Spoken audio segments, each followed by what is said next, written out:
So with that, I'm really excited to introduce Ryan Foy. Ryan Foy is an author, an international speaker, and business owner of FaheyConsulting, which aims to help individuals and organizations move from good to great. And by the way, while we're on the author front, Ryan's third book has just been published, and I'm sure he's going to tell us a little bit more about this in a little while. Ryan has dedicated his life to pursuing wellness, and he's widely considered a thought leader in the wellness and education sectors. In his free time, you can find him running on the trails in Ottawa or writing on Medium. And I have to tell you as well, it was back in 2016, 2017, I was attending a lot of education conferences. And every time I'd go to a conference, there'd be somebody new coming up to me, or a friend or a colleague saying, "Hey, Matt, have you met Ryan before? Have you met Ryan before?" And every time I'm like, "No, I haven't." They're like, "How have you not met Ryan? You two think so similarly. You must know Ryan." And, at the time, Ryan, you were living in Edmonton. I was living in Calgary, and of all things, we had to go all the way to Clemson, South Carolina to actually meet each other in person. So, Ryan, always love the opportunity to chat with you. Welcome to Be Positive Educators. How are you doing tonight? Good, Matt. Thanks for having me. And you're absolutely right. Just to echo that, the same conversations were happening with me too. People are like, "Oh, you need to meet Matt. You need to connect with Matt." And he's up in Canada, and I was like, I gotta meet him. And it's funny. I think when we did meet, and ever since, it's like we never miss a beat every time we connect and chat. And sometimes I feel like we get really close to solving all the problems that are going on, especially in the play space. We solve it through play, but we're getting there. So thanks for having me on. I'm excited to be here today. Absolutely. And I also have to say, may the 4th be with you. I don't know if you're a big Star Wars guy, but are you a big Star Wars guy? And if so, what's your favorite of the saga? Yeah, I am. As a kid, I kind of got into it a little bit, but then as an adult, I just appreciate it so much more, like the creative art, how the story goes. I just find it fascinating. My favorite movie? Ooh, that's a great question. I really like the older ones. There's something about them. Like that first one, I think it was A New Hope. The graphics are awful. The scenes are disjointed, and it's just raw, but it's great. And I appreciate how it was all formed, and that's definitely my favorite one. What about you? Yeah, I'm a little bit less conventional, probably more of a controversial opinion here. I actually like the middle set that were released, episode 1, 2, and 3 that were released, what were that, in the late 2000s or something like that, maybe early 2000s. Those ones just have a special place in my heart, because to me, it just did such a great job of kind of tying all the pieces and the storylines together. And that's what, made it exciting for me, because those were the first movies that were released during my lifetime. So that's the ones that really stick out for me. But anyways, this is one of many tangents that I'm sure we'll digress into. And once again, if you're watching us live, if you're just joining us tonight, please feel free to jump in the comment box. Let us know your name, where you're watching from. And if you have a favorite Star Wars movie that you'd like to share as well, feel free to share that with Ryan and I as well. So let's dive right in. And I wanted to start out tonight, with a lot of the interviews that I've done over the last couple of months, we've really started talking about what positivity is and how people define it. And I want to take a little bit of a different step there and just jump right into how you practice being positive. Yeah, thanks, man. That's a great question. I was taking some time to think about that the last few weeks, actually. And so here, and I'm sure it's similar for a lot of folks tuning in, we're kind of in and out of lockdowns, in and out of remote teaching, in and out of remote working. It's been a very challenging, turbulent time, right? And, as we look this week with Mental Health Week, and obviously you mentioned it, Teacher Appreciation Week, it's really nice to have conversations like this, because I think there's so much out there right now that's divisive, and I think there's a lot out there right now that's very confusing. And it's just nice to sit down and have a conversation about positivity and, how we practice it. For me here, excuse me, I'm very blessed, to be able to work remotely. And my wife works at the hospital here in Ottawa, which is where we live. So I do spend a lot of time alone, I find. And one of the things is going to sound a little corny, but one of the things that I actually started doing more of this year, and mostly just, after a run or after a workout, or even after a meeting, is I talk to myself. And that's going to sound, like I say, a little strange, but at the end of the day, it's like, if you can't enjoy your own company, especially right now where we're kind of forced to be with ourselves a lot more than maybe pre-pandemic, then that can lead to some other things, right? So we have to enjoy our own company. And I talk about this in my latest book, but there's a lot of imposter syndrome, right? There's a lot of, we're seeking validation, whether it's, did we deliver that lesson that we thought we could? But it's hard to tell because we're in this remote space. Are we meeting the standards that we set for ourselves as educators? Are we meeting the standards we set for ourselves as professional? And you and I were even talking about this, about feeling fulfilled with a productive workday. Sometimes we feel like we're not there, and then we can come back and change that narrative for ourselves and just have that conversation with ourselves. And no one needs to know about it. It can just be a personal dialogue, personal conversation. Yeah, maybe this idea, Matt, of the May the 4th, maybe it's like this Jedi mind thing. I don't know, but that's one way. And then, yeah, maybe I'll pause there for a second, but that's one way. I do have a couple others I'd like to share as well, but curious to hear what you think. I love that. I love that idea. First of all, I'm happy to know I'm not the only one who has conversations with myself. Again, these are the conversations like ours, where I like to think that I solve world problems, but we're always just right on the cusp. But it also comes to mind for me, this idea of really debating the narrative that we set for ourselves, right? As you're saying, there's such stresses that all of us are on, all of us experience professionally, and teachers, whether it be, assessment or deadlines, or dealing with classroom behaviors, we put so much pressure on ourselves to perform, that this narrative ends up, coming into our heads.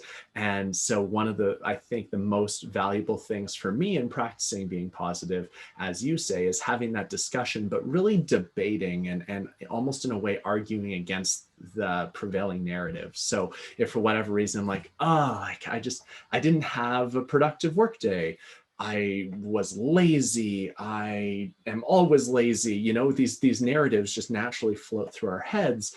But it's about debating and saying, no, maybe I just didn't get a great sleep last night, or there's other things on my mind. These things are actually temporary. They're not a reflection of me as a professional. There's things that are happening in that moment. So really definitely resonate with what you're saying there.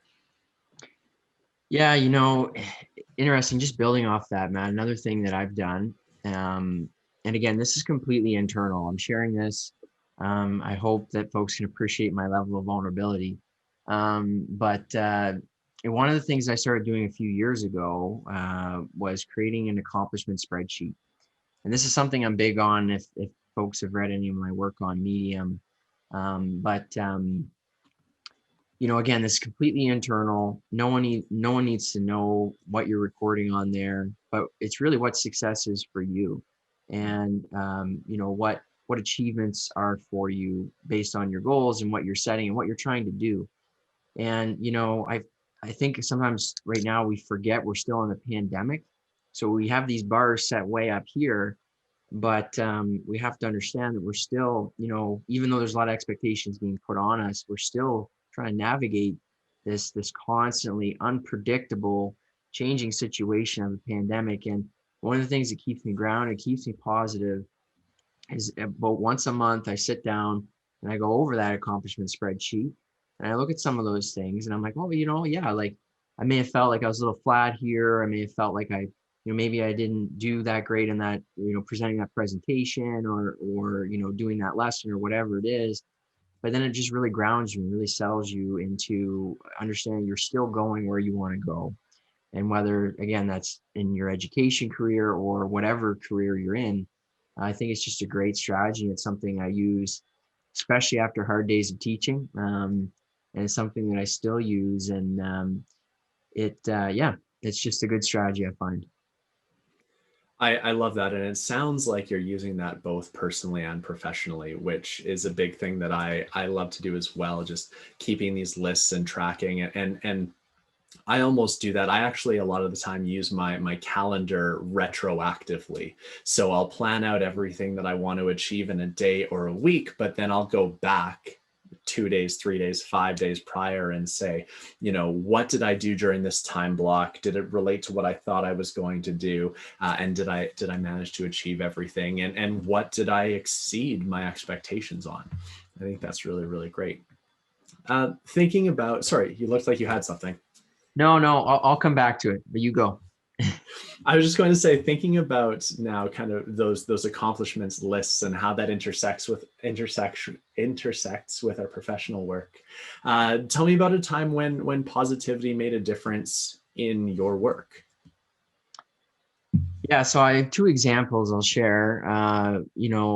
One kind of on the work front and one more on a personal front. But I would say a time where I really used positivity, or positivity really made a difference in my life, was writing both books, but definitely my second one. So I wrote my second one when I was teaching in the Middle East, and I was alone. I was waiting for my fiance to come over to the Middle East because her visa was delayed, and so it was a very turbulent time, being one of few physical educators at the school that I was at, being a new teacher, and taking on this endeavor of trying to write a book. It was very challenging, but one of the things I did was really taking a positive mindset and thinking about, at the end of the day, if this book can impact one person, if it can make a difference with one individual, that's what it's all about.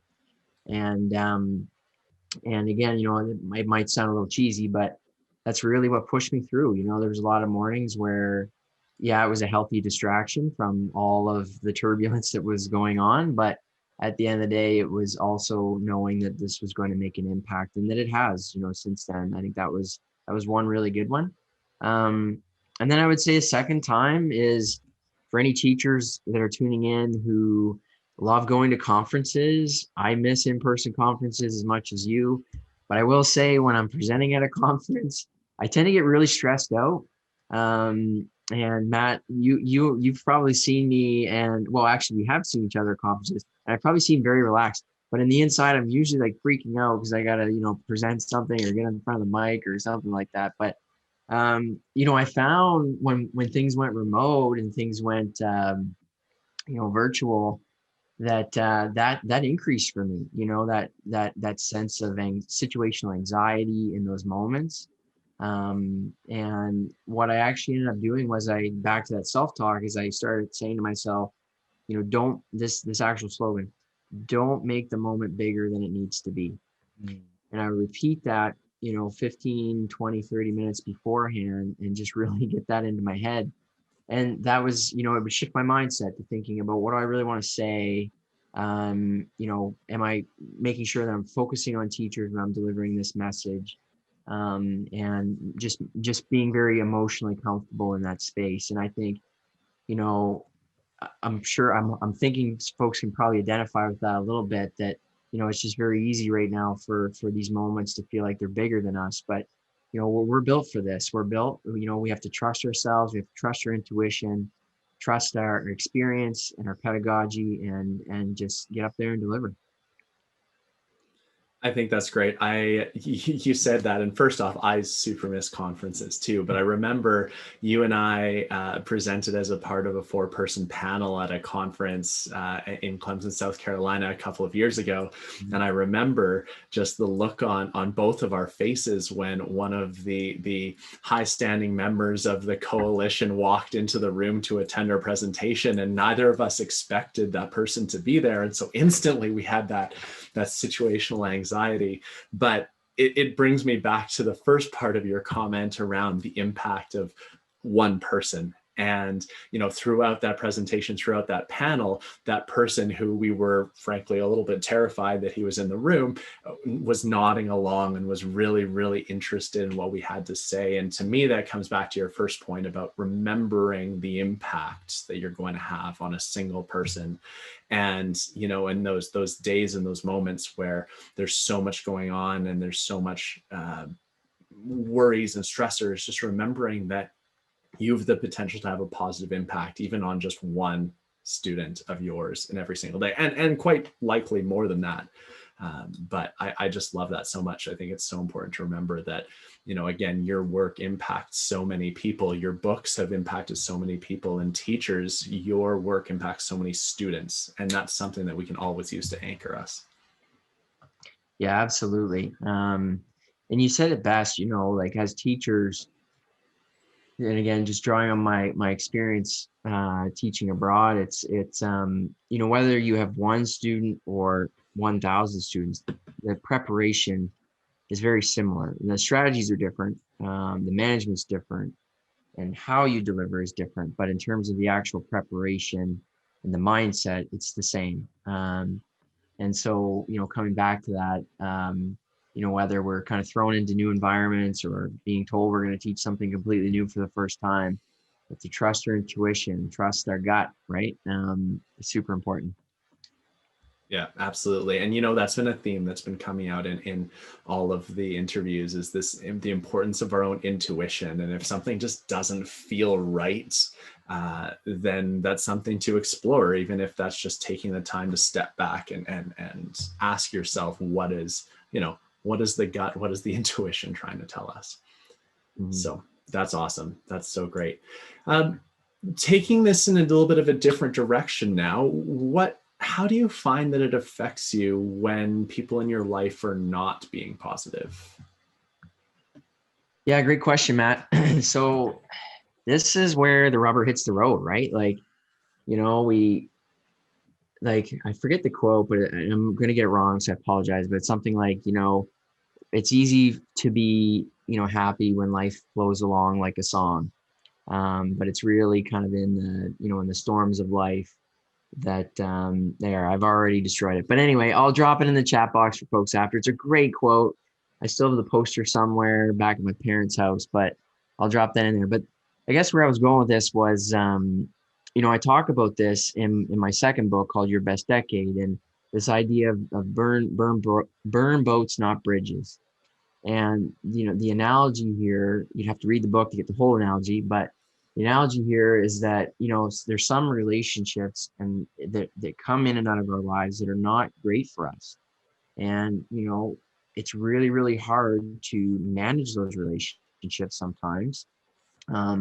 But if we want to put ourselves in a position, emotionally, physically, mentally every day, that we can have some joy, happiness, positivity, we have to limit our time with certain individuals. And in the book, I talk about time takers and time creators.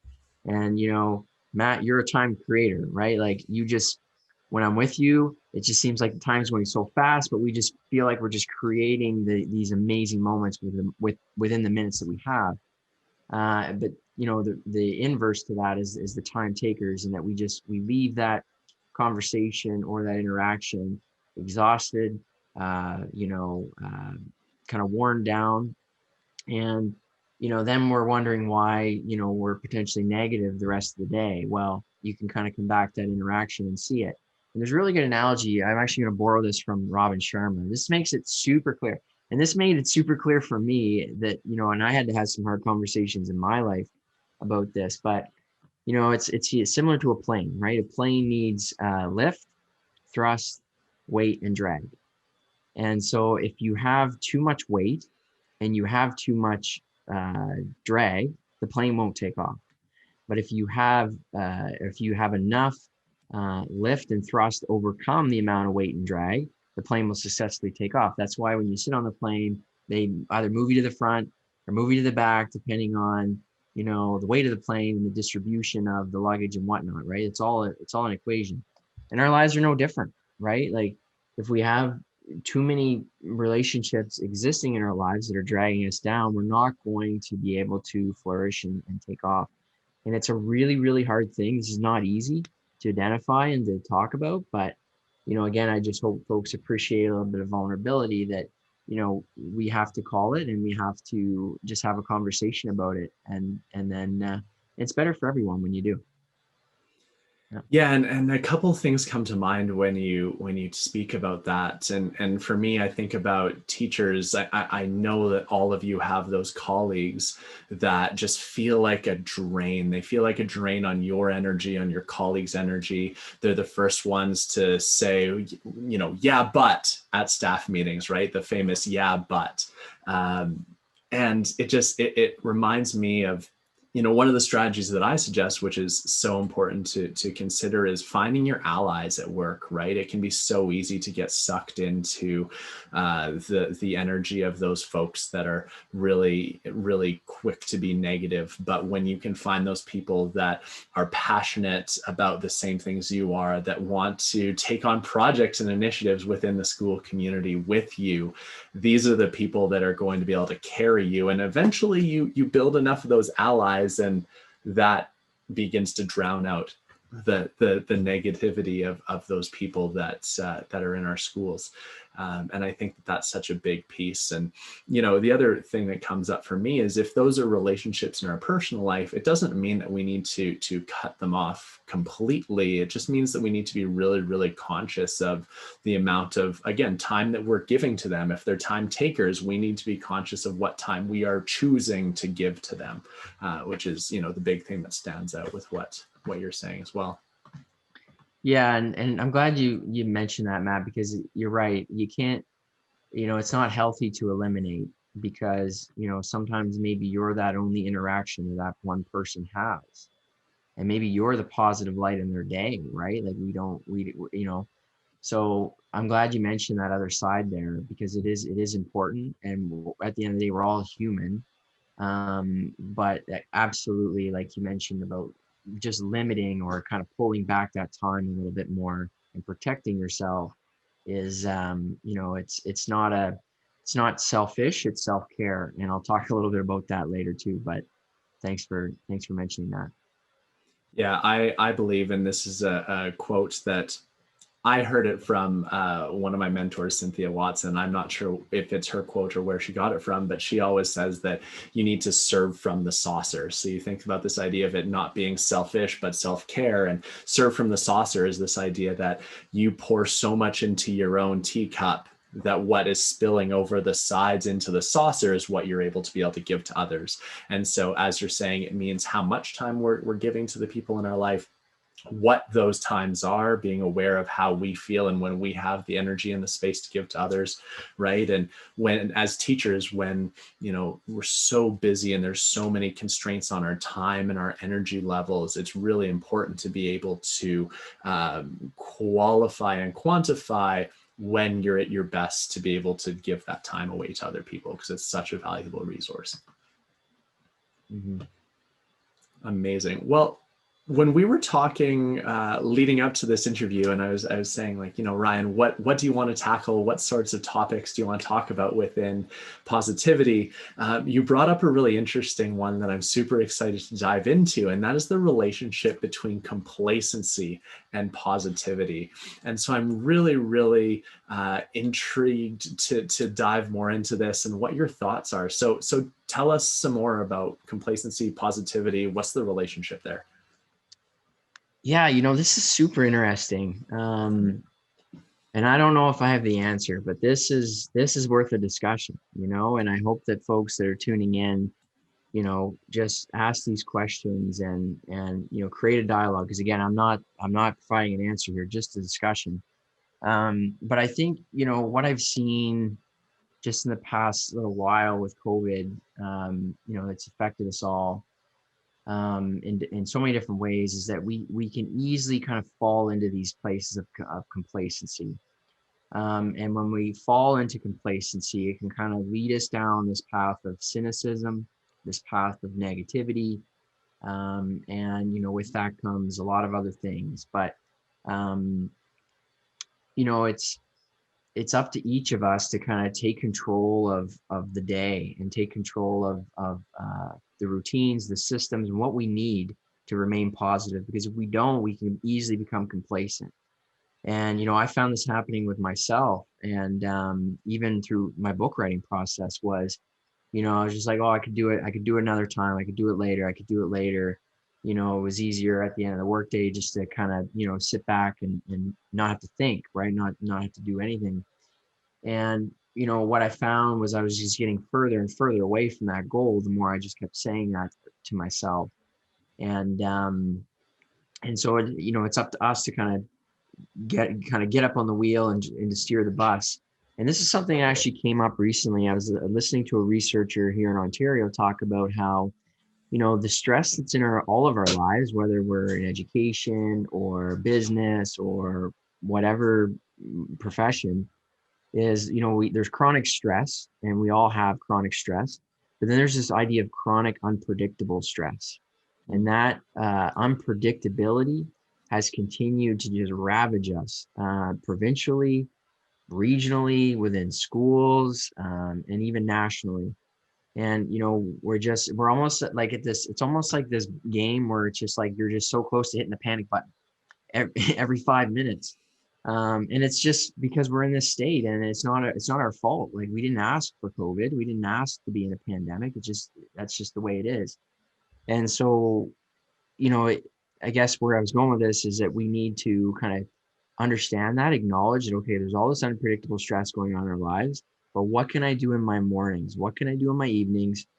What can I do in my free time? What can I do if I have a prep? What can I do in these other situations on the weekends to disconnect from this, to have some boundaries, to, kind of reclaim some of my well-being so that I can get up and try to do this all over again, because it just doesn't seem to go away. It just keeps coming at us every single day. And, here in our home, what we've decided to do is kind of have more of a tech-free Sunday, so that we just kind of have this cleanse where we just, we're cleansed of media, we're cleansed of social media, and then we can recharge for the Monday to go forward. And I understand we all don't have that opportunity, but it's a matter of just carving out those micro moments to regain our wellness. I think it's super important.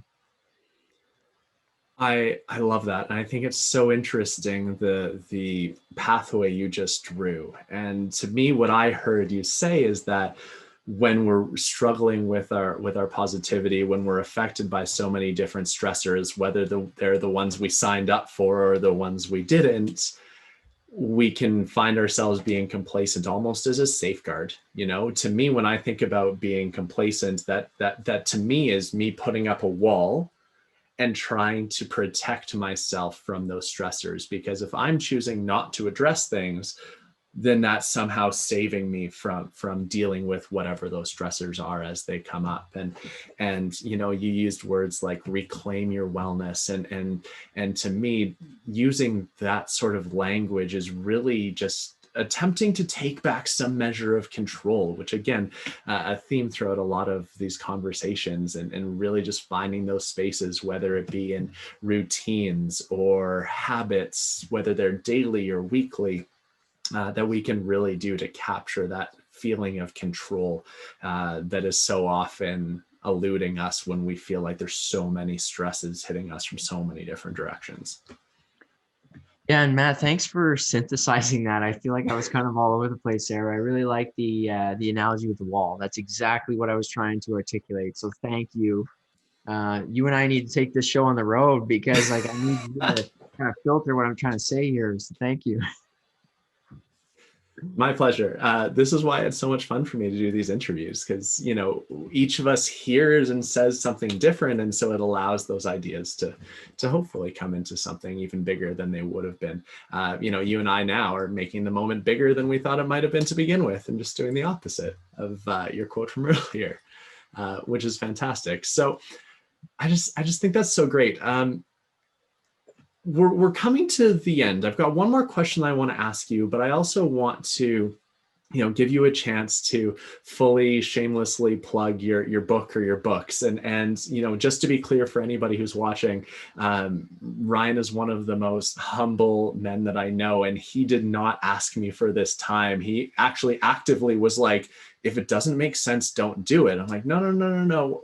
Your work is so valuable. And again, Ryan's work and his books have such great capacity to impact the lives of people, teachers, among a variety of other professions. So I want to give you this opportunity to just do a little bit of a shameless plug on your book, maybe the new one that's coming out. Yeah, go for it. Yeah, well, thanks, Matt. I really appreciate it. It's such a, it's such an interesting thing, right? To be like, oh, I have a book. Oh, I have a couple. But yeah, thank you for that. Um, I guess I don't really have too much to add other than I have a copy here, but it's titled How to Thrive in Remote Working Environments.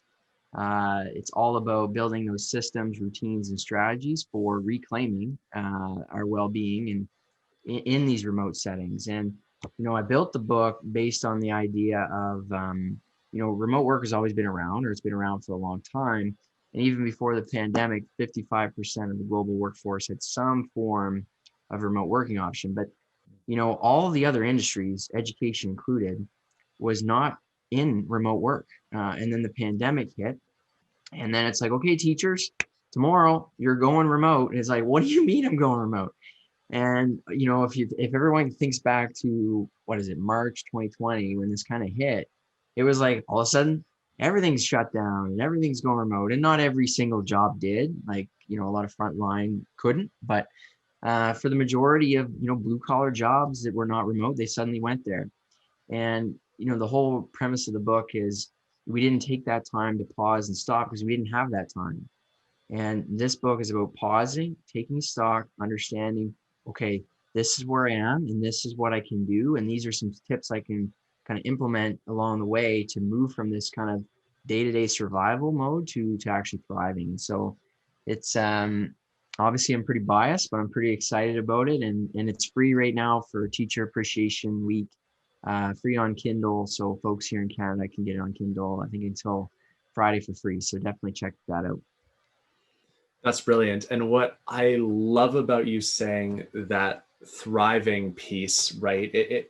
To me, what I hear is we're thriving is about moving out of a state of crisis where we're paddling so fast under the water and moving to this place of feeling comfortable, feeling confident. And I don't think that that's unique to the shift to remote work. I think there's so many transitions in our life where that's sort of a mindset of the opportunity, the invitation to take a step back and take an inventory of everything that's going on in your life is a really, really critical one. So I think that's fantastic. And kudos to you on the third book. And that's super, super exciting. So yes, teachers, check it out and check out Ryan's other two books as well while you're at it.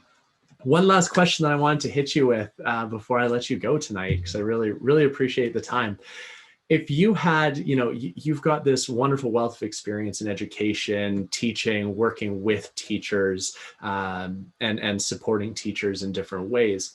What is your one wish for teachers when they go to work tomorrow, or maybe how they approach their work for the rest of the school year, and how they might, use positivity to make a bigger difference in their work, or break down those walls preventing them from approaching things being more positive? What's your one wish for teachers moving forward after they see this? Yeah, great question, Matt.